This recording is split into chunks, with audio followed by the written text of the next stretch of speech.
맨 여성들에게는 조금 익숙하지 않는 단어입니다만은요, 거꾸로 매달아도 국방부 시계는 돌아간다, 뭐 이런 단어가 있습니다. 우리 김선희 지사님 왜 웃는지, 이 막내를 생각해서 그런 건지. 거꾸로 매달아도 국방부 시계는 돌아간다. 이 누구 얘기냐면 저희 집의 둘째 얘기입니다. 저에게는 2019년이 굉장히 참 어려운 특별한 그런 시간이었습니다. 둘째가 대학을 다니다가 휴학을 하고 필리핀에 훈련을 갔었습니다. 3개월 동안. 그 3개월 동안 훈련을 갔던 이 아들이 너무나도 힘드니까 자꾸 전화가 옵니다. 아빠, 나 좀 보내줘. 나 좀 이 지옥에서 보내줘. 나 군대 갈 테니까 제발 보내줘. 아니, 군대를 그렇게 가기 싫어하는 놈이 군대나 차라리 군대 가서 힘들어도 참을 테니까 여기서 좀 보내달라 이거예요. 뭐 필리핀 생활에 제가 눈으로 목격한 바는 없지만 거기에 뭐 어린아이들도 시작해가지고 뭐 중학생, 고등학생, 대학생 뭐 이렇게 왔는데 대학생은 별로 없고 이런 한 60명, 50명 이런 집단 생활 하는데 얼마나 그게 힘들던지 그래서 빨리 나 좀 꺼내달라는 거예요. 그래서 걔가 이제 3개월 동안의 모든 훈련을 마치고 12월 20여일쯤에 이제 들어왔습니다. 들어왔는데 어디서 만났냐면 병원에서 만났어요. 전남대 병원에서 만났는데 이 전남대 병원에서 왜 만났냐면 그의 어머니가 입원을 했었거든요. 그래가지고 이제 검사를 받기 위해서 입원을 했는데 중한 질고로 판명이 나서 이제 수술을 받아야 될 그런 상황에 있었습니다. 그래서 이제 이 아들하고 이제 얘기를 이제 병실에서 얘기를 하고 있는데 뭐 자신의 어떤 고생담을 얼마나 얘기했는지 몰라도 아무튼 이제 집안이 한 사람은 환자이고 또 얘는 또 필리핀에서 뭐 어떻게 먹고 자랐는지 모르겠지만 그렇게 와가지고 병원에서 얘기를 하는데 제가 하염없는 눈물이 나는 겁니다. 아내는 아파서 입원해 있고 얘는 3개월 동안 세상 말로 찐빡이 고생하고 와가지고 이제 얘기하고 있는 것에 하염없는 눈물이 납니다. 그야말로 이거 한 20-30분 동안 계속 눈물만 하염없이 나오는데 창피하게 눈물만 나온 게 아니라 콧물도 나오더라고요. 그렇게 19년을 보내고 이제 23년 11월 달에 얘가 입대를 하게 되었습니다. 논산훈련소에 입대를 할 때 이제 따라갔죠. 막내가 군대 간다니까. 그런데 이미 그 친구들은 8명이나 군대에 갔다 와가지고 전역에서 자기 친구 입대하는데 전송한다고 왔어요. 그 바람에 밥값만 20만 원 나갔는데 아무튼 얘가 이제 군악대로 들어갔지만 어쨌든 훈련을 받아야 됩니다. 훈련을 5주 받아야 되는데 저 녀석이 그렇게 군대를 무서워한 놈이 어떻게 훈련을 받을까나 그 생각이 나니까 또 눈물이 나는 거예요. 지금 엄마는 쌩쌩한데 왜 나만 눈물이 나는 건지. 그래서 매일 먼 산만 보면서 태연하게 안 운 척 이렇게 표정 관리하느라고 애를 썼는데요.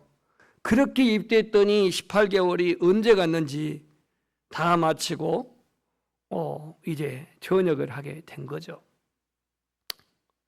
우리가 어떤 시간을 기다린다고 하는 것 참으로 어쩔 때는 심히 힘들고 어려울 때가 있습니다. 예를 들자면 기도의 응답을 기다릴 때, 또 내가 어떤 아픔이 있고 질고가 있을 때 회복의 때를 기다릴 때, 또 사랑하는 남편이 변화되어져서 예수 믿기를 바라고 그가 구원받기를 기다릴 때, 때로는 부부지간의 어떤 관계가 멀어져 가지고 이 신뢰의 관계가 회복되기를 바랄 때, 이런 기다릴 때 우리는 때때로 실망을 하게 되고 낙심할 때가 있습니다.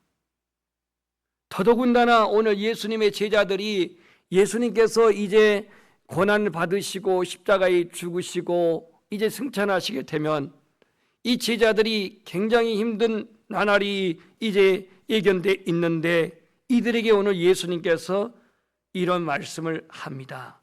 우리 한번 따라서 합시다. 항상 기도하고 낙심하지 말아라. 아멘. 자, 오늘 말씀하시는 주체가 누구예요? 예수님이죠. 그럼 듣는 대상이 누구예요? 본문에서 단어로 보면 그들에게 그랬죠. 이 그들이 바로 제자들입니다. 그들이 제자들이에요. 그러니까 오늘 예수님이 제자들에게 말씀했다는 거예요.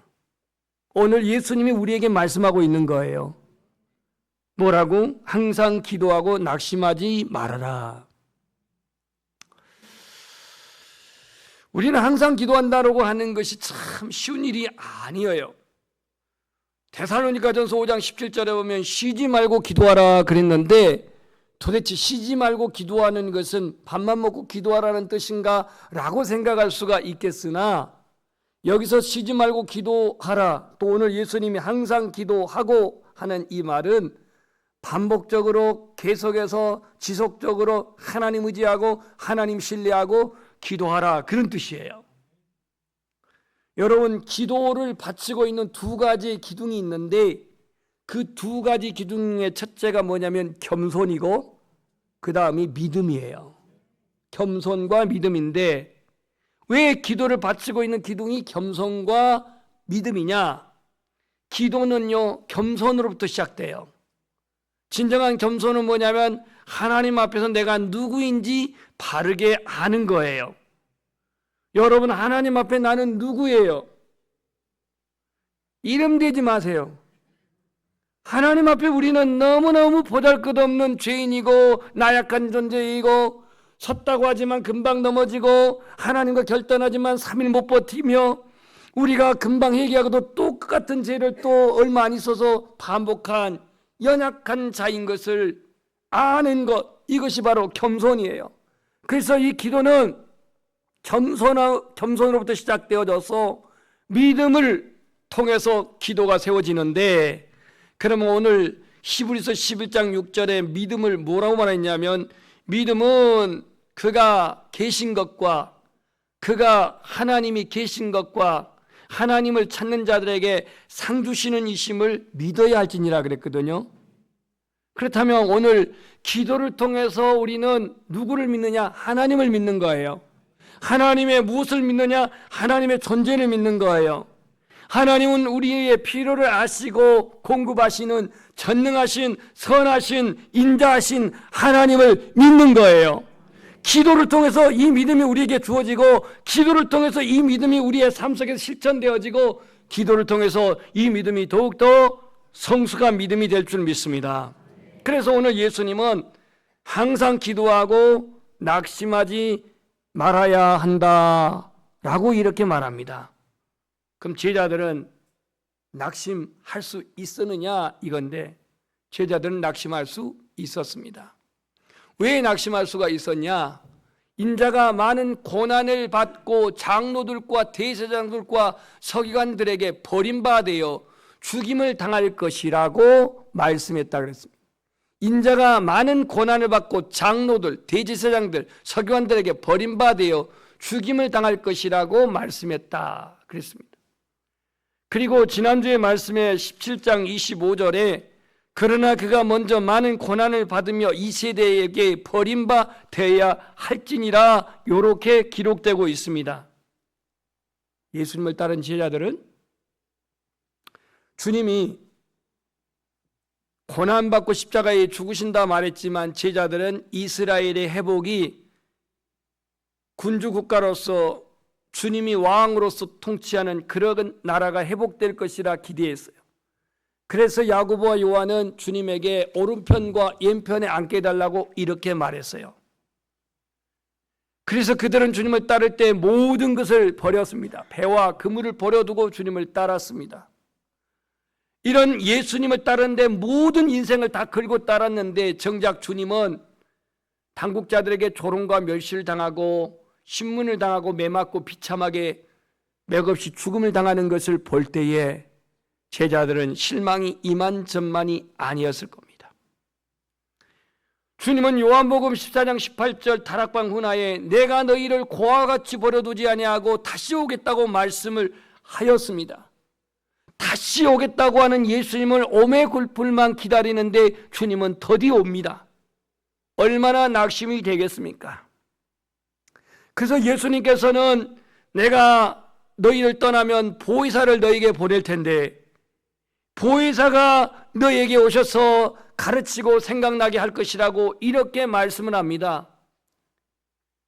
로마서 8장 28절에 보면은요 이런 말씀이 있어요. 성령이 친히 우리 영으로 성령은 말할 수 없이 탄식함으로 우리를 위해서 친히 간구하신다 그랬습니다. 성령은 우리의 연약함을 아시나니 우리를 위해서 친히 간구하신다라고 그렇게 말하고 있어요. 그러니까 이러한 주님의 약속에도 이러한 주님의 언약에도 불구하고 제자들은 고난이 따르고 시련이 따르고 비박이 오고 주님은 더디 오매 얼마나 그들은 실망할 수도 있었고 낙심할 수 있었어요. 그런 것을 예상하고 주님은 오늘 기도로 제자들에게 말씀합니다. 우리 한번 따라서 하겠습니다. 믿음을 통해 낙심하지 않고 하나님을 의지할 수 있는 것 기도의 힘이다. 그렇습니다. 요즘 새벽 기도에 이 사순절 기도를 하는데요. 고정 인원 한 28명 정도 나오는데 제가 출석을 체크해서 그런지 아주 잘 빠지지 않고 잘 나와요.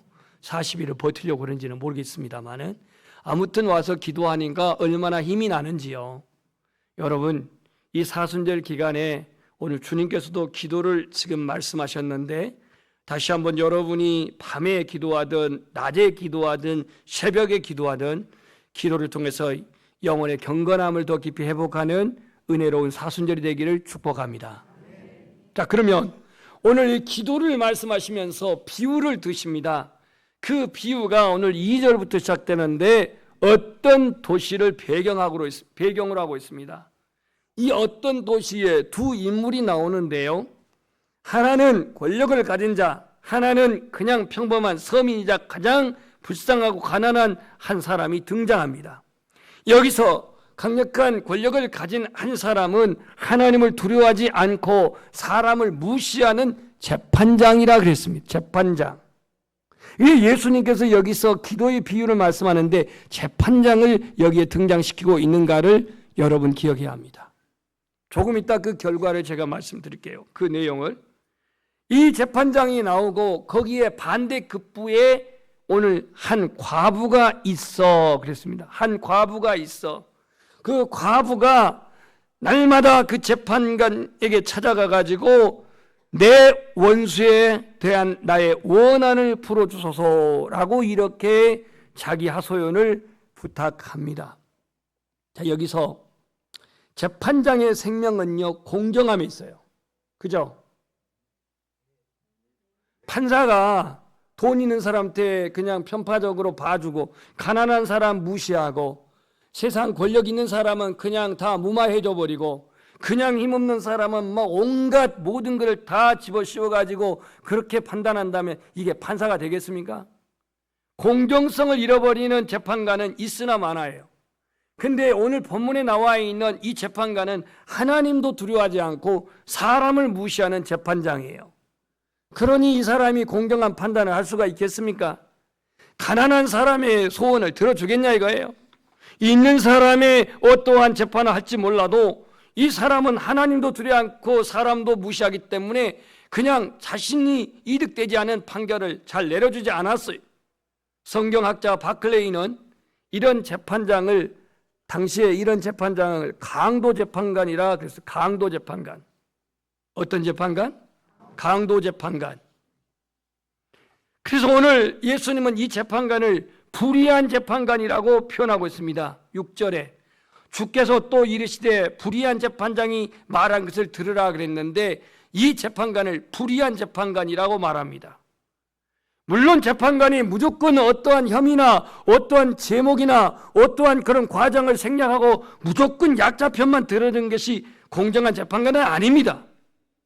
사회의 약자 편만 듣는 것이 공정한 재판관이 아니라 여기서 그는 자기에게 이득이 되고 자기에게 어떠한 기득권의 수입이 되고 자기에게 어떠한 그 명예가 되는 재판을 하면서 과부의 이러한 원한은 무시했다라는 것에서 불의한 재판관이었다 이겁니다. 구약 성경에 자주 등장한 과부의 보호법이 나옵니다. 과부는요, 외부로부터 위험을 보호해줄 남편이 없어요. 물질적인 필요를 공급받을 수 없어요. 당시에는 이 남편이 일해서 집안을 이렇게 경영해야 했어요.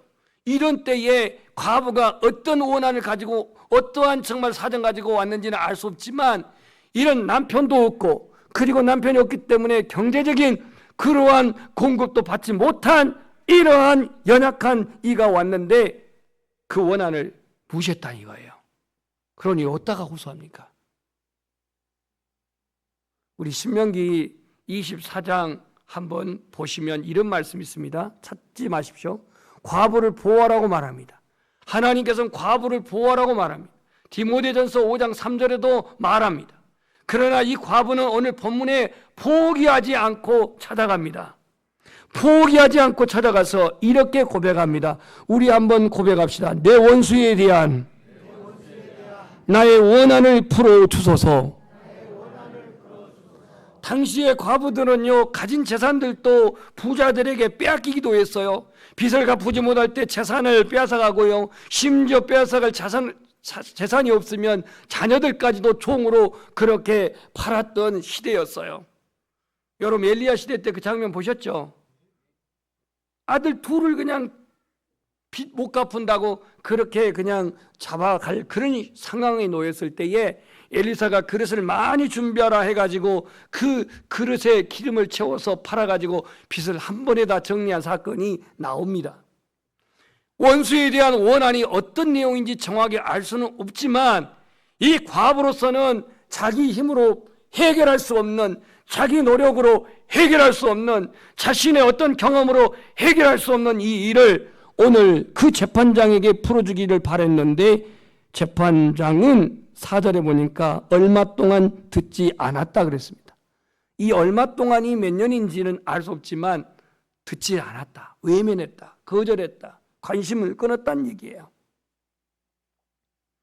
지금은 몽골에서 선교하고 있는 한 후배가 있는데요, 저 고흥에서 고흥읍에서 어린이집을 하려고 하는데 허가를 안 내주는 거예요.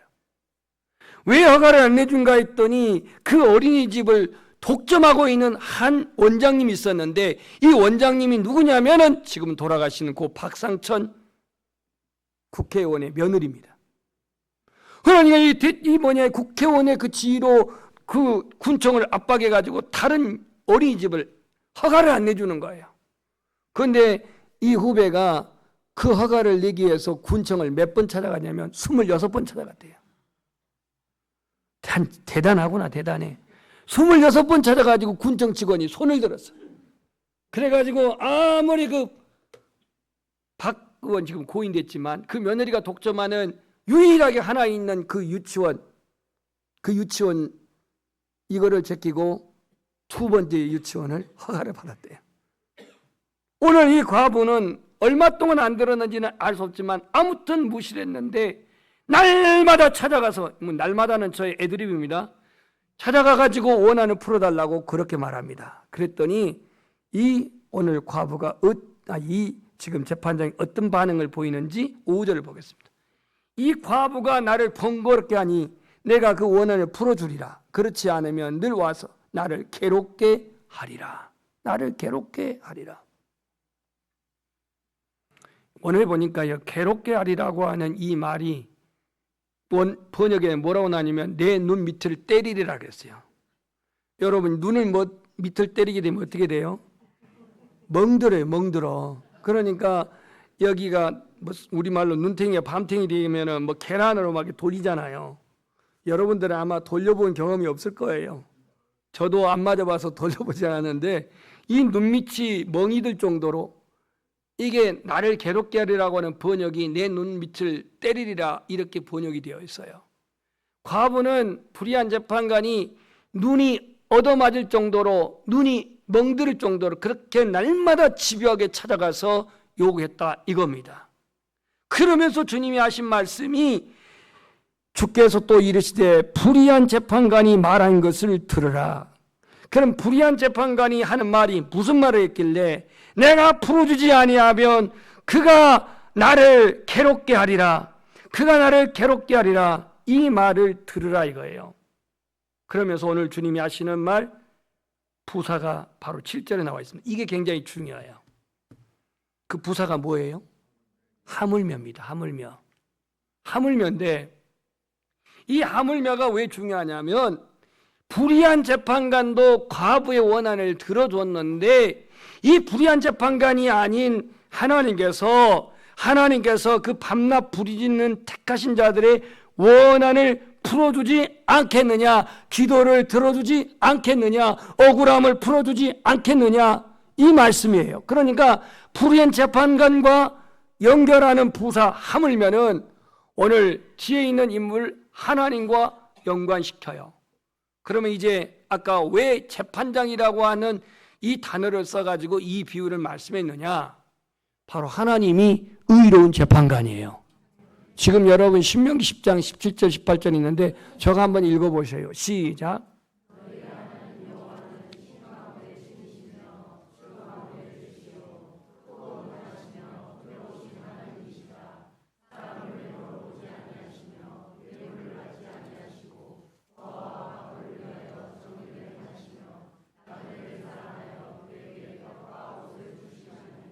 아멘.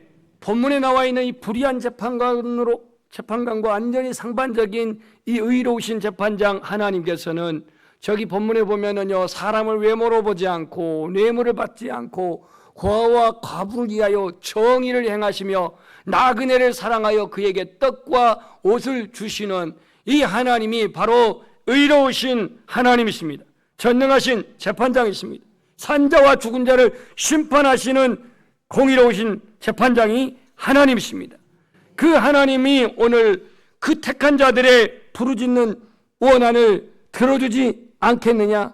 여기서 그 밤낮 부르짖는 이거는 기도입니다. 그 밤낮 부르짖는 이거는 간구함입니다. 그 밤낮 부르짖는 것은 하나님 앞에 우리의 소원을 고백하는 기도입니다. 이 기도를 하나님이 외면하겠느냐 이거예요. 악한 자들도 끈질기게 요구하면은 그 원한을 풀어줬는데 하물며 주님이 외면하겠느냐? 그러면서 이 말을 바로 이어서 합니다. 그들에게 오래 참으시겠느냐? 이렇게 말합니다. 오래 참으시겠느냐? 오늘 우리에게 택하신 자들의 기도를 주님은 들으시고 응답하시고 풀어주시는 하나님이십니다. 우리가 당하는 억울함, 우리 어리는 눈물, 우리가 견디고 있는 핍박과 고난을 외면하지 않는다는 얘기신데 그 사실을 오늘 주님은 제자들에게 믿고 의지하고 기도하라는 당부입니다. 낙심하지 말고 기도하라는 당부입니다. 제자들에게 믿었다가 신앙이 흔들릴 때, 그럴 때도 너희들이 낙심하지 말고 기도하라는 겁니다. 여러분에게도 분명히 이처럼 낙심할 때가 올 것입니다. 내가 주님을 믿었는데, 내가 주님을 의지하고 신뢰하는데 여전히 환경은 어려워. 그래서 주님의 때는 언제인지 알 수 없어서 흔들릴 때가 있고, 사랑하는 가족이 질병에 그런 고통을 당할 때에 낙심할 때가 있고, 주를 위한 선택이 경제적인 어려움으로 되돌아올 때가 있고, 빛과 소금처럼 살기를 원해서 살았더니 도리어 고통스러운 핍박이 다가올 때가 있습니다.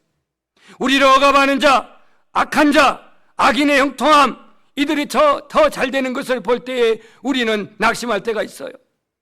모든 것이 합력하여 선을 이룬다고 하는 주님의 말씀을 붙들고 있지만 우리의 믿음이 흔들릴 때가 있어요, 없어요? 있습니다. 그러면 우리의 믿음이 흔들리기 때문에 하나님 우리를 사랑하지 않을 걸까요?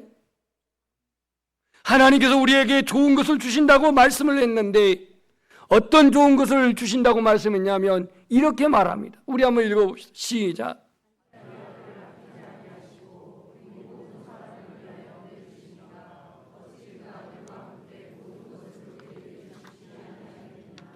아멘. 오늘 본문의 로마서 8장 32절에서는 예수님께서 오늘 우리 위해서 목숨까지 내어주셨는데 하나님은 자기 아들까지 나를 구원하시려고 내주었는데 아들까지 내어주시는 하나님이 그 아들을 주신 그 하나님이 모든 것을 우리에게 주지 않겠느냐라고 말씀합니다. 자, 이제 사순절 기도 시간에 사순절 이 기간 동안에 우리가 해야 할 일이 오늘 낙심치 말고 기도하시기를 소망합니다. 내 힘으로 해결할 수 있는 일이라면 얼마든지 하겠지만 내 힘으로 해결되지 아니한 일을 만났을 때 우리는 믿음이 흔들리기도 하고 실망하기도 합니다.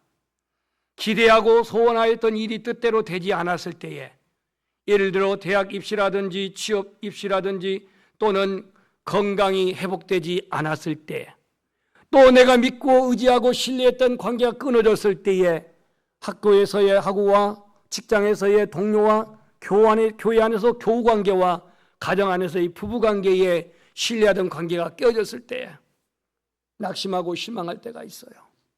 주님의 응답이 더디고 교회의 부흥이 침체될 때에 목회자들도 낙심할 때가 있어요.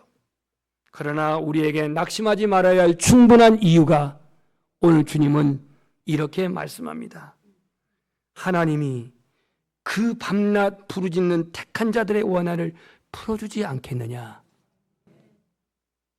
여러분에게는 지금 육신의 아버지도 계신 분이 있지만 우리가 모두가 믿고 있는 하나님은 우리 아버지십니다.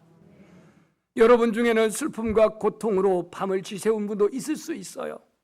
그 슬픔과 고통스러운 일 때문에 낙심하지 말아야 할 이유는 모든 눈물을 닦아주시는 주님이 계시고 공의와 사랑의 하나님이 우리 아버지이기 때문입니다. 방황하고 맴도는 삶을 살지 않아야 할 이유가 있습니다. 혹여 우리 청년들 중에서도 인생의 푯대를 목표를 잡지 못하고 방황하는 이들도 있을 수 있어요. 물론 작년 세대에 또 항원을 맞이해가지고 방황하는 분도 있을 수가 있어요. 그럼에도 불구하고 사회에 나가는 데 있어서 우리가 실망치 않고 살아가야 할 이유는 뭡니까? 하나님 아버지께서 우리에게 보상이 있기 때문이에요. 그런 아버지를 여러분 사랑하십니까? 그런 아버지를 여러분 믿으십니까? 그렇다면 오늘 낙심하지 말고 항상 기도하라고 하는 이 주님의 음성에 순종하십시오. 구하는 자에게 두시고 찾는 자에게 찾게 하시고 두드리는 자에게 열리시는 주님, 오늘 주님이 우리에게 위로하십니다. 8절 말씀에 내가 너에게 이르노니 속히 그 원한을 풀어주시리라. 그러나 인자가 올 때의 세상에서 믿음을 보겠느냐? 믿음을 보겠느냐? 믿는 자는 있을 수가 있는데 주님이 믿음의 질량을 따진다면 오늘 우리는 그 질량이 어떻게 평가되겠습니까? 오늘 저와 여러분이 세상에 인자가 올 때의 세상에서 믿음을 보겠느냐고 말씀하시면서 내가 어떤 상황에서도 오늘 주님을 의심하지 아니하고 믿는, 그래서 낙심하지 않고 기도하는 그런 우리의 믿음이 되시기를 축복합니다. 시편 50편 15절에 환난 날에 나를 부르라. 내가 너를 건지리니 네가 나를 영화롭게 하리로다. 기도하는 자는 하나님께서 기뻐하시고 또 기도하는 자를 통해서 하나님은 영화롭게 하시리라고 말씀합니다. 우리 찬송하겠습니다.